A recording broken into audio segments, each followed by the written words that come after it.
What's up, guys? Today's topic and video is all going to be about our journey towards our rainbow baby. And so just a little recap, because I feel like I haven't been on YouTube in quite some time and I really want to get back to vlogging during this pregnancy.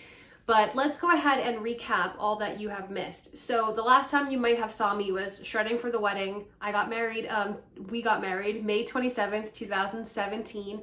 And then I think I made another vlog series called Vacation, and maybe you saw us a year later in Vegas and Grand Canyon and things like that. So the last time you might have saw me on YouTube was 2018. And since then we have gotten pregnant, we have lost a pregnancy, and we have gotten pregnant again. We have also moved to New Hampshire. So all of our previous videos, we were living in Massachusetts, or no, one of them we were living in New Hampshire, but I don't know if I technically announced it. All right, so our timeline.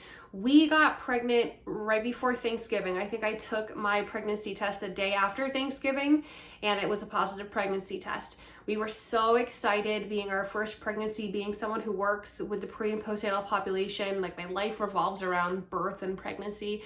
To be pregnant for the first time, we definitely told people really early. We told our immediate families and, like, you know, the grandparents, brothers and sisters, aunts and uncles on Christmas Day, making us, we were around eight weeks pregnant on Christmas of 2018. We decided to announce it to the public also about 2 weeks later. So I announced it on social media, Instagram and Facebook, when I was 10 weeks pregnant. And so right after the new year. Then I went to my midwife and had an appointment telling her that I was feeling great, feeling amazing.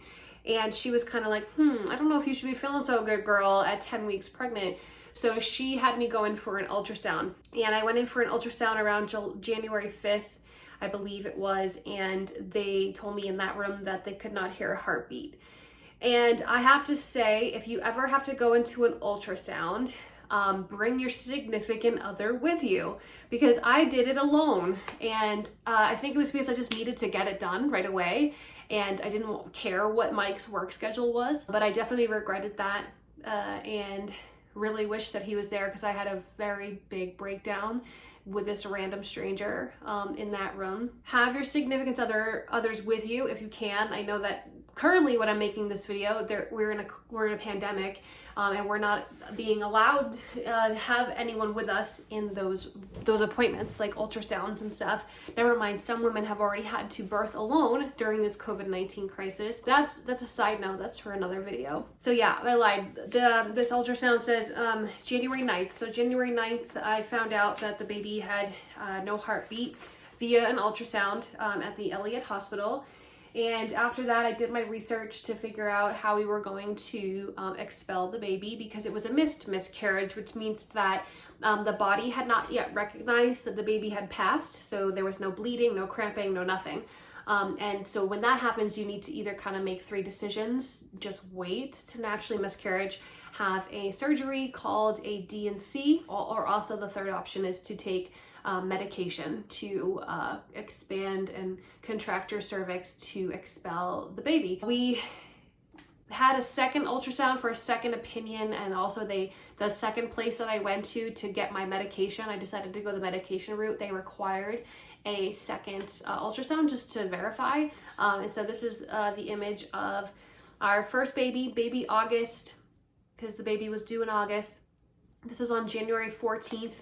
And then after that, I got that misoprostol, whatever you say, and we miscarried on January 21st, 2019. We definitely were shook from that miscarriage, but we grew a lot from it as well. We got stronger together as a couple. We really appreciated our time together as husband and wife, and then started appreciating all the moments that we were still continuing to bond, knowing that, hey, this could have been a time where we already had an infant.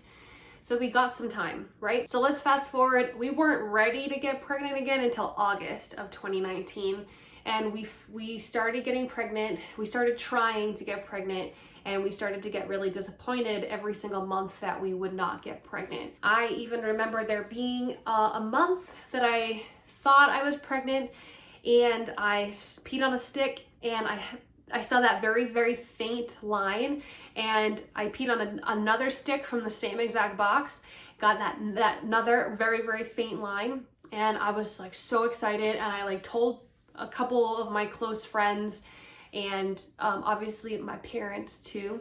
Come to find out, like 2 days later, I get my period, and it was a false positive. So advice for you out there is don't even buy don't buy anything but digital. Either it will say pregnant or not pregnant. Only buy digital. And if you are very like wanting to double check, buy 2 different digital brands. Take one from one box and one from another box, just to double check, to verify, and then still don't tell anybody. So we learned our lesson. We finally got pregnant again, January 2020. How that happened was that we had tried for 6 months, right? Mind you, the first time I got pregnant in 2018, we got pregnant on the first try. So get pregnant in November of 2018 on the first try, miscarry in January of 2019. And then we don't start trying again until August of 2019. We don't get pregnant until January of 2020 after 5-6 months of trying, only to find out that what had happened is my cycle had changed a little bit since the miscarriage, and I was actually ovulating sooner than I thought. Lo and behold, in December, we decided to try earlier, and that's when it really happened. So December 24th of 2019 was my last period, making me today, while I'm making this video, 16 weeks pregnant. We're fast forwarding now to April. We found out and took the test, and we didn't tell anyone this time. We were like, all right, this time it's going to be our little secret. No one is going to know. The first person who knew was the receptionist at our OBGYN to make our first prenatal appointment. And we really made sure that we waited long enough to tell people. And even right now, as I'm filming this, we have not announced it yet to the general public. So I don't plan on announcing it for about another month. I'm just starting to make these videos while content is still fresh in my head. So we're going to announce maybe around week 20, because some things are happening right now, like appointments are getting canceled because of COVID-19. And I kind of want that just more reassurance. Once you've had a loss, you have some triggering thoughts. You're kind of skeptical throughout your pregnancy. I'm going to definitely do a first trimester recap, so I don't really want to chat too much. But this is actually the stick that I peed on. It still says pregnant. I don't need to pee on multiple sticks. If I get this, I know. Along with just like my period didn't come, right? Still says pregnant.